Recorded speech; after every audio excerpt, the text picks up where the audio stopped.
आपल्याला सगळ्यांना आग्रहाची, नम्रतेची, कळकळीची विनंती आहे, हे मी आपल्याला अतिशय.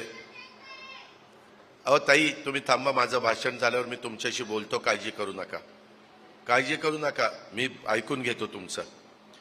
त्यामध्ये अशा पद्धतीनं त्यांचा अर्ज घेऊन येता का ताई? मला जरा, म्हणजे मला कळेल त्यांचं काम काय. ताई अर्ज द्या, मी तुम्हाला तिथनंच सांगतो, तिथं बसा.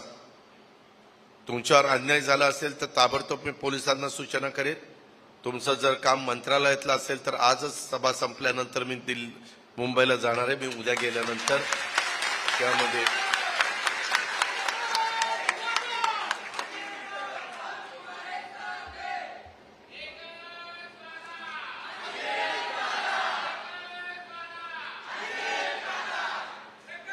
थांबा जरा. दामिनी शंकर ठाकूर ह्या आमच्या भगिनी आहेत, राहणार भोसले गल्ली, पारोळा, तालुका पारोळा, जिल्हा जळगाव. त्याच्यामध्ये गावबंदी आरोपी इथं एसपी आहेत ना तुम्ही?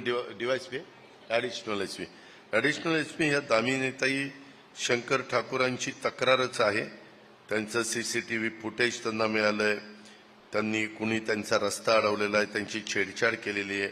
इतकंच नाही तर त्यांच्या आईला देखील अतिशय मार त्यांना दिलेला आहे. माझ्या हातावर देखील आरोपींनी वेगळ्या पद्धतीनं ब्लेडनं काहीतरी वार केलेले आहेत आणि त्या अनुषंगाने गुन्हा दाखल आहे. तरी देखील आरोपीचं नाव गोलू बालू खाडे, त्याच्यावर कारवाई होत नाही. शेवट मला अर्धवट शिक्षण सोडून बाहेरगावी जावं लागलं, पारोळा वगैरे. त्यांचे काहीतरी मॅटर आहे. शांतपणे त्या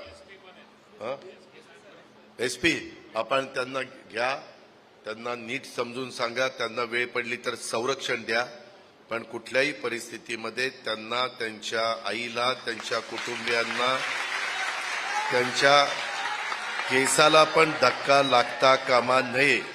ही त्याच्याबद्दलची फोटो आहेत, आपण ते पहा. मी अजून माझा पुढचा एक कार्यक्रम आहे, तोपर्यंत मला इथं अंमळनेर सोडेपर्यंत मला त्याच्यातली माहिती दिली तर फार बरं होईल. एवढंच सांगतो ताई, काळजी करू नका. भावाच्या नात्याने सगळी मदत मी तुम्हाला करणार. जर तुमच्यावर अन्याय झालेला असेल तर त्या पद्धतीनं आपण जाऊ. एवढं बोलतो आणि मी आपल्या सगळ्यांची रजा घेतो. जय हिंद, जय महाराष्ट्र.